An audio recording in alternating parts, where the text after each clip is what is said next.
And our Supreme Champion female is our National Champion, Charlet. I feel the power of Tim 112J. Bullock. Entry number 80, our Grand Champion, Polled Hereford Bull from Agribition. One show in Grand Champion, one show in Supreme. She's not just a lady for the day, she's lady for life. Wheatland Lady, 211 H, and Wheatland Bull, 4177 M. Entry number 37.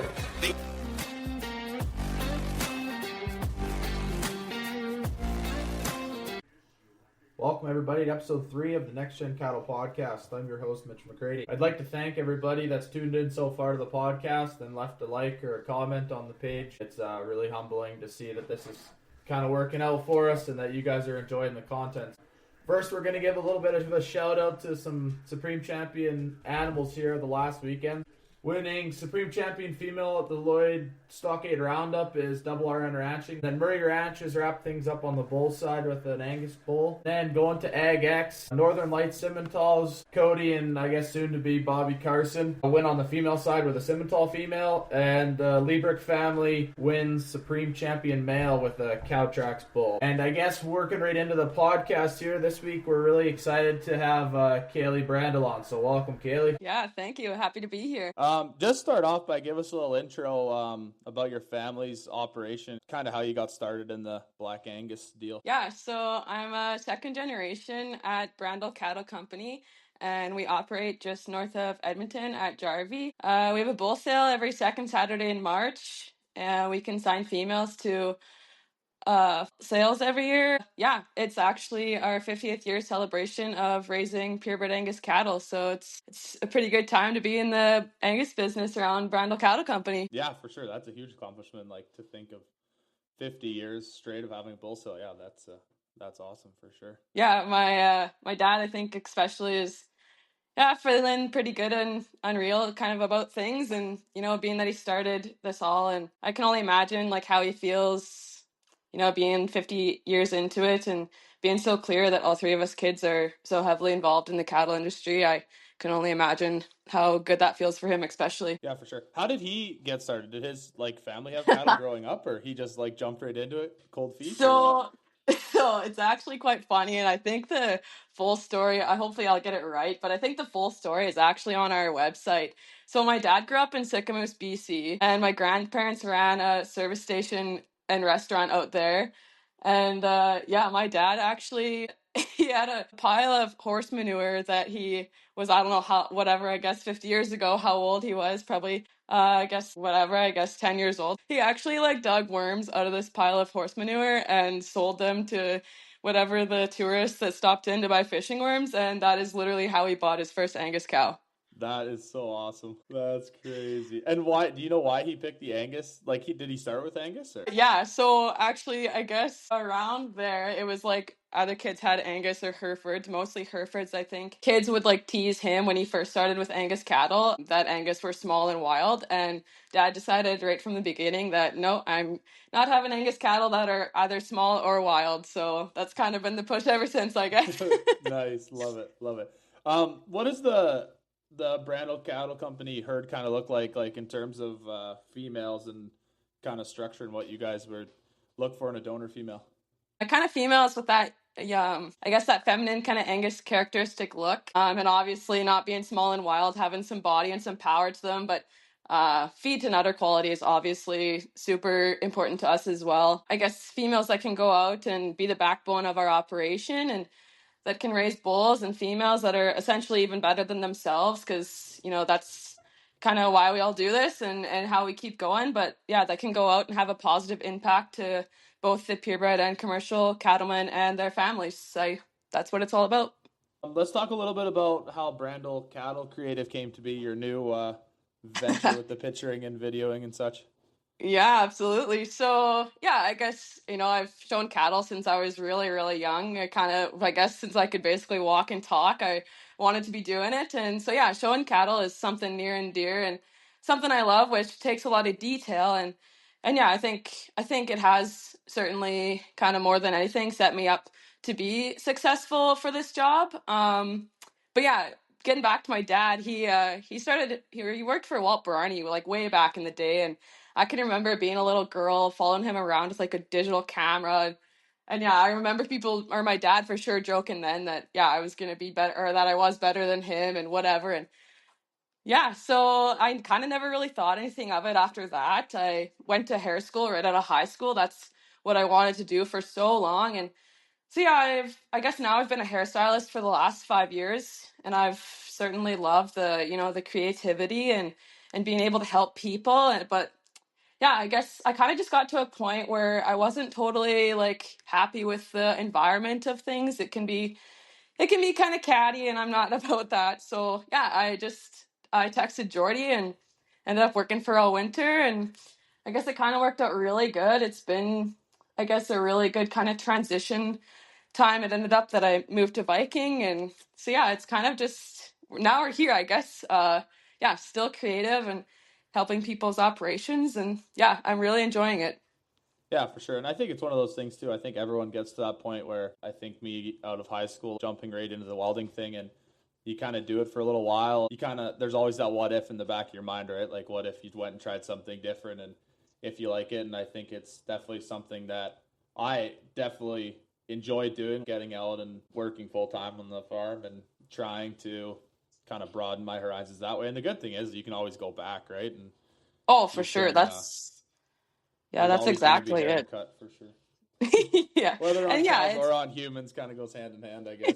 yeah, it's not saying that I'll never go back to it. Like, yeah, the good thing is I have it now, but yeah, I'm kind of here now and I'm really enjoying this. I jumped into it kind of on a whim, basically. And yeah, I remember how scared I was actually buying my first camera, but now, yeah, I'm really enjoying it and getting to be I guess, a full-time cattle woman, whether it's now, I guess out with the simmies or in the picture pen.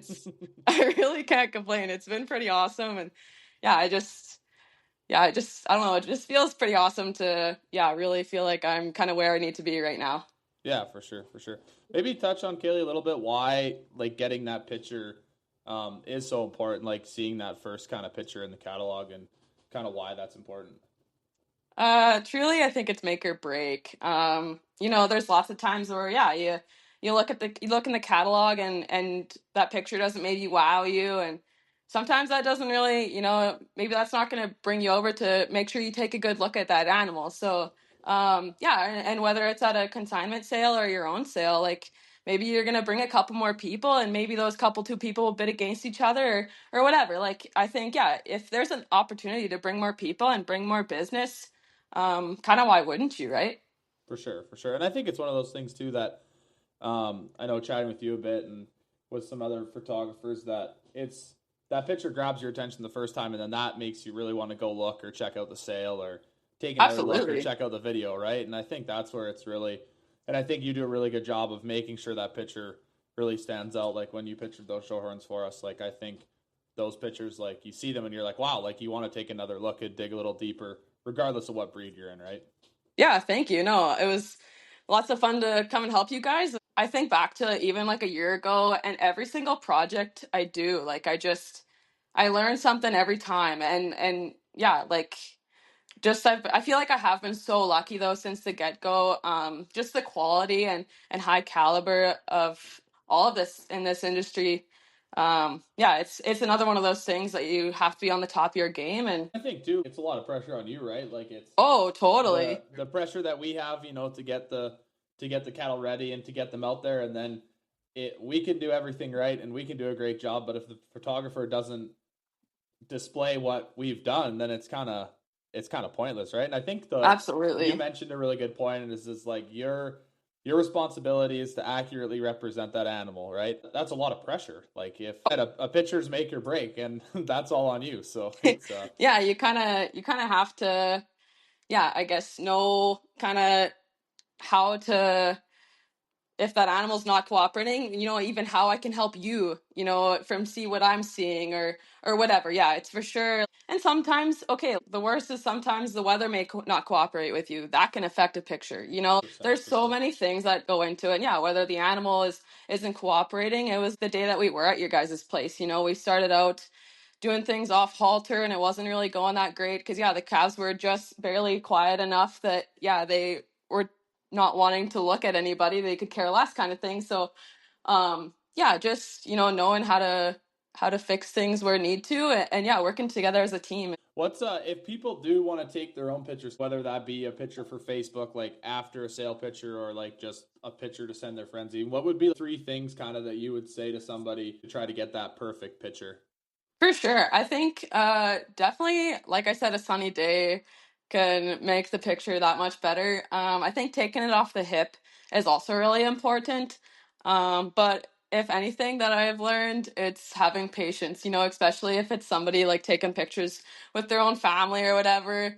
Yeah, having patience and having patience for the animal, remembering that it is still an animal, you know, you can't control what they're doing. And a lot of times it is the animal's fault, but you know, we're taking it on each other kind of thing. So yeah, patience I think is definitely kind of the main importance. And I think everyone can agree too. There's nothing better when you get that perfect picture and you can tell that animal feels natural, right? And Oh wants to yeah, be there, and their head's natural and their ears are up and they're like, oh, this is my time to shine, right? Versus, you know, you get some of them and you can tell they don't look natural and they don't feel natural when they're standing there, for sure.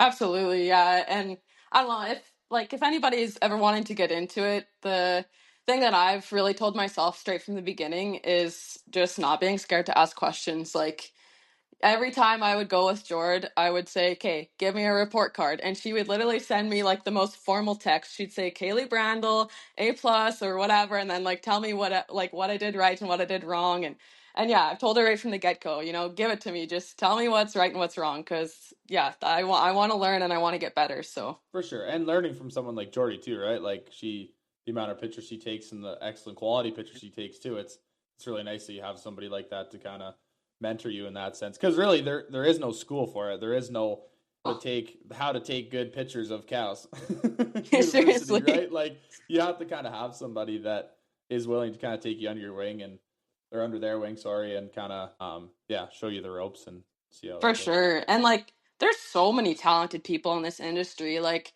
yeah, there's so many people you can ask or whatever. Yeah. There's endless amount of people that are totally willing to help you or whatever. There's lots of opportunity to grow and yeah, I guess it's kind of a scary thing I felt like jumping into because exactly like you said, like there is no school for it. So yeah, I told myself, I was like, I don't want to be another one of those girls that just grabs a camera and claims she's a photographer, but I guess here we are. Here we are, for sure. Well, you're doing a great job. So, Thanks. if someone did want to buy their own camera to kind of either do their own cattle or kind of try to take some pictures for other people, what would be a good like basic kind of starting camera that they could So get? just before I came to your guys' place, actually, I upgraded my camera and I got a Canon R6 Mark II. And I love it. Like I'm obsessed with that thing. But what I actually started with was a Canon R8, and it was like the bottom of like kind of the line. It's kind of the most basic, I guess. It's still like it takes pictures and it videos. Um but yeah, I think for someone who was wanting to like do their own thing, like it was a great camera, the quality was great, but the only thing was that like sometimes if it was too cold or if it was too hot, it would like say that it was maybe gonna have an issue, but it never did. But yeah, if I was somebody that was like gonna like just do my own, like I would for sure jump to that camera first, honestly. For sure, for sure. And I guess sticking on the topic of like getting a good picture, picture pens. What attributes does a good picture pen have? And when you Oh show up my somewhere, what other than having a cooler full of beer or something, what does a good that what was is a the good best part picture about pen? coming to your guys' place for sure. Exactly. Put up with an So Alani and I ended up drinking an alcoholic beverage. exactly. Not only the best here at Mapleview. But yeah, Yeah, like so what does a good picture pen have? like genuinely like the bigger the better. I think that can absolutely yeah, kind of level up everything. I think ideally at least 100 feet is ideal, but if you can, even 120 feet long is pretty awesome, kind of east and west. Ideally, obviously, the less objects behind, the better. Trees and hills are kind of great. I think sometimes if you can have something kind of in the background that's going to be in their top line, Because yeah, if you get just like a clear blue sky in behind, if there's an imperfection or something in their top, it's gonna be like boom, right kind of in your face. So yeah, if you can have trees or hills, I think that's super awesome. You know, you can't always have those things, but it's nice if you can. And yeah, I think for sure getting the cattle off the fence is really important. And you may not think that, but yeah, then when you take a picture of them off the fence, you're like, holy moly, like that just levels it up that much more. I think also having a buddy or two for them, like at each end, making them more comfortable because yeah, sometimes you get an animal that's, you know, you think is really quiet and then they come in the picture pen and they're by themselves. And then, well, what if they don't see anybody else, you know, having a buddy on each side? So yeah, and then sometimes the guy will be wondering, you know, why is my, like, I don't know what's wrong with them. And I'm like, well, maybe let's try and bring a buddy over and yeah, just make them feel a little more comfortable. It for sure makes a big difference.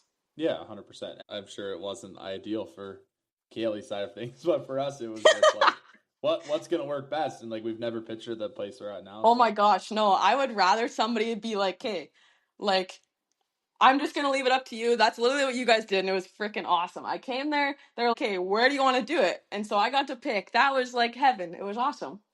Yeah, no, it was, they worked out great for sure. And awesome pictures. Like, they worked out awesome. Ah. I guess we talked about this or touched on this a little bit before, but haltered or unhaltered pictures, obviously you're not going to halter break a whole pen of 2-year-old bulls or something, but in terms of show heifers or sale heifers, honestly, on halter, it's easier to get fussy. At the same time, though, if you're doing off halter, that's where the real work and fun is, though. If I was picturing, if it was every place you went all the time was just on halter, it's just so much more fun when it's off halter. You know, you got to work for it that little bit more sometimes. I think the fun is at the off halter sometimes, but then also when you get like that really good animal that, yeah, just like you can get it so right. I think it's such a good feeling too. Just like the adrenaline of it. It's all just, yeah, it's a blast.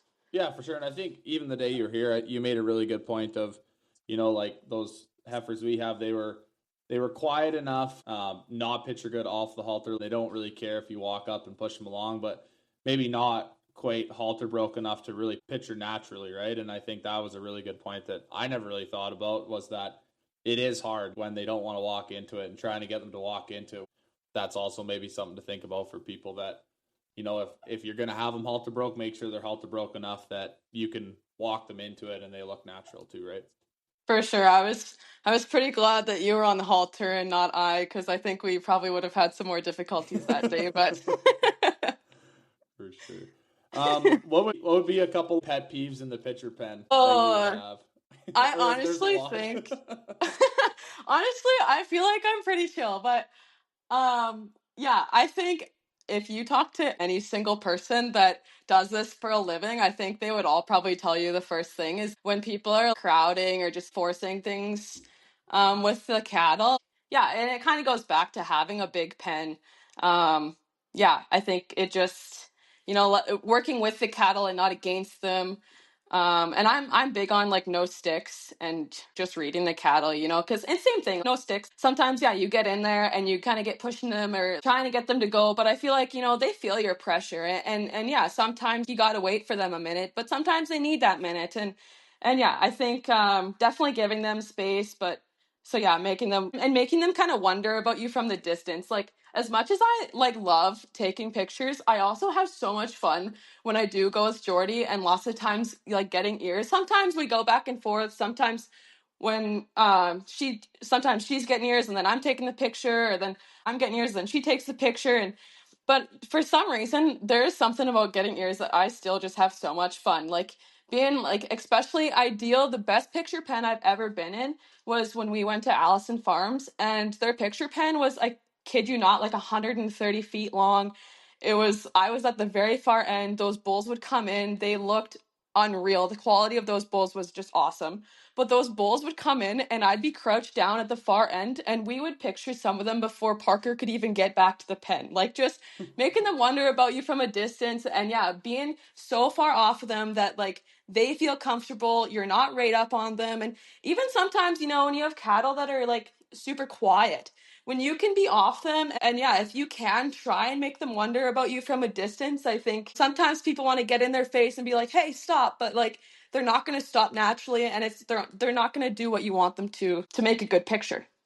Getting back to some of this like pet peeve in the picture pen, when we kind of talked on it before, patience and stuff, and I totally, especially growing up showing cattle, for sure I can be pretty intense. I know like my mom actually like did not believe me whatsoever when I first told her that picturing cattle has changed me, because she knows I'm my father's daughter, but yeah, until she experienced it. We were in Kamloops picturing a show, and I remember this poor kid like, and I know what it's like being at a backdrop, and sometimes it really sucks. Yeah, when that photographer is like barking at you and you're just trying to do your best to be quick, and yeah, the pressure's on. But yeah, I just, I was standing there trying to make this kid laugh, and they were laughing, and yeah, in this calf we'd gone around so many times, and yeah, my mom, she looks over at me and she's like, huh, she's like, you weren't kidding. But yeah, I think you just have to be patient, and yeah, I don't know, like people in the picture pen, like people can, even the people you wouldn't suspect, like you can know cattle, you can be somebody that knows cattle so well, but not everybody can read them, I think. And it's not something that you can just like practice overnight. It's something that just like comes to you naturally. So yeah, I think you can tell somebody like in about probably 2 minutes in a picture pen whether it's gonna go real well or it's not, right? So Well, everybody, once again, we're really excited to welcome the Borson marketing team to the Next Gen Cattle podcast to provide you guys an updated sale listing every week.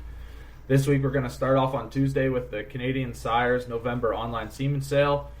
Thursday, we're going to head down to the ZWT Ranch fully loaded bull and female sale. And then to round out the week on Friday, we're going to go to the Ingram Angus fall production sale. Back to the podcast. Let's to round out the podcast, let's do a couple rapid fire questions here. So, what's Kailey's Tim's order? Honestly, I'm usually a pretty big black coffee drinker. Maybe that makes me a psychopath. But lately, ever since I talked to Tyler Smythe, he is the king of coffee, and now I'm a medium latte kind of gal. I think a latte is pretty elite right now, so that's kind of my latest current Tim's order.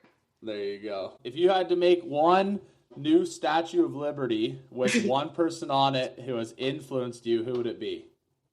It's hard to pick one, and it's hard to pick two. I think it's a tie between Jelaine Wilson and Angela Rancière.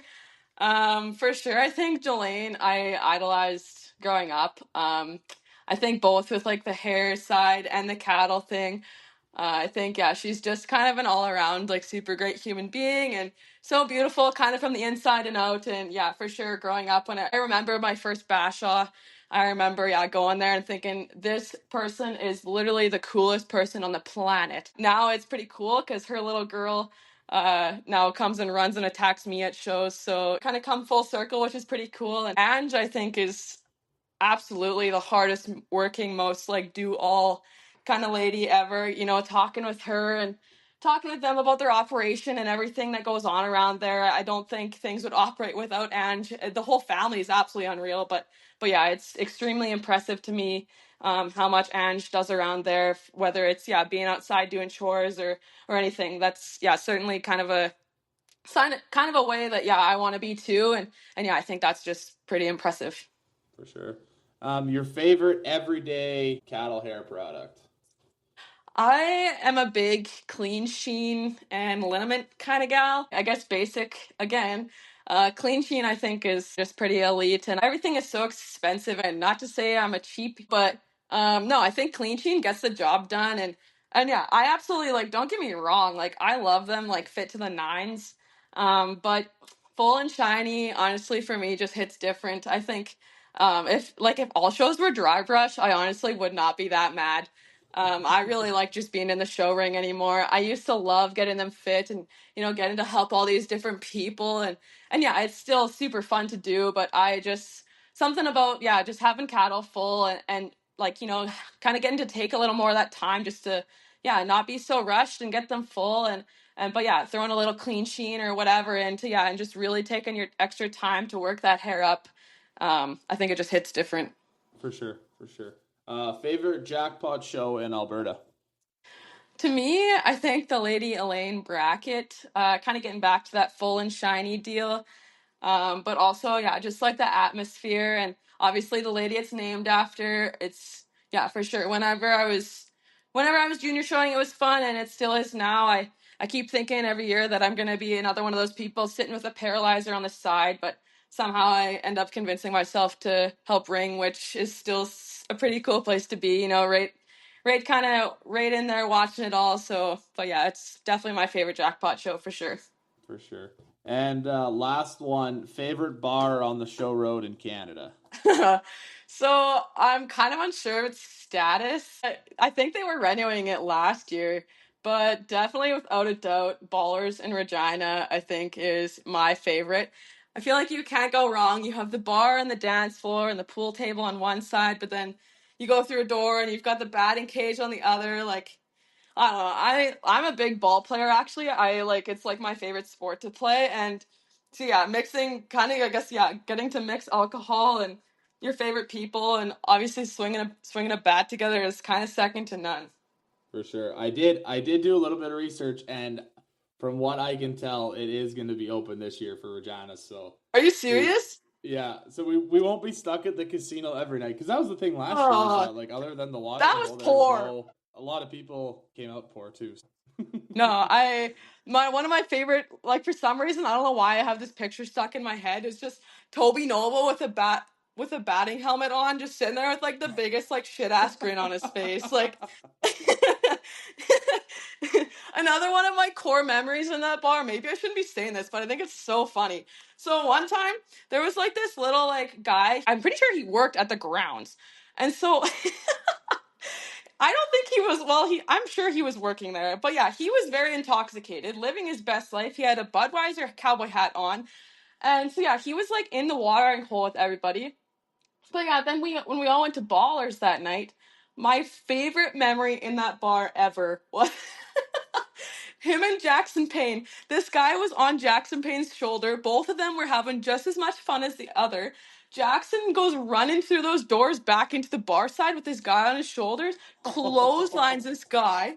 Oh my gosh, that was like core memory for me. That was so funny. Obviously, you know, nothing could possibly go wrong when you have a batting cage and a little bit of alcohol. It was, yeah, exactly. That's my favorite place to be. And every time I've been in there too, it's always like all the Cal people are always kind of go to that side, and yeah, it's just a riot over there for sure. Yeah, everybody else is just like, we're gonna go over here because these people are crazy. Yeah, like I don't know, was it either last year or the year before, they had a band playing in the main bar side, and then we all got there and we're kind of like, this isn't the vibe that it was last year. And then it was like, you get to the other side and they had a DJ, and it was just basically all of us just like having a grand old time on Saturday night. Don't get me wrong though, I actually like play and sing a little bit, and a live band never goes wrong for me personally. That is fair, for sure. For sure. Well, thanks for coming on, Kailey. It was great to catch up and get some insight on the pitching and pitcher pens and some fun stories for sure. And hopefully we'll make a few more in Regina this year. Yeah, absolutely. Sounds good. Thanks for having me. And sure. I think this is something pretty cool that you're doing. So keep on doing it. Yeah, you guys are making something pretty awesome for yourselves. Kind of, yeah, and I guess around my area, which is, yeah, pretty cool. So good on you. Out in the boonies. Quite literally. Awesome. Well, thanks, Kailey. Yeah, thanks, Mitch. Thanks, everybody, for tuning in to episode 3 of the Next Gen Cattle Podcast. Safe travels to everyone heading to Toronto this week to the Royal, and as well as Farm Fair in Edmonton. If you guys want to catch up or chat cows or podcasts or have any questions that we should be asking, feel free to come and find us.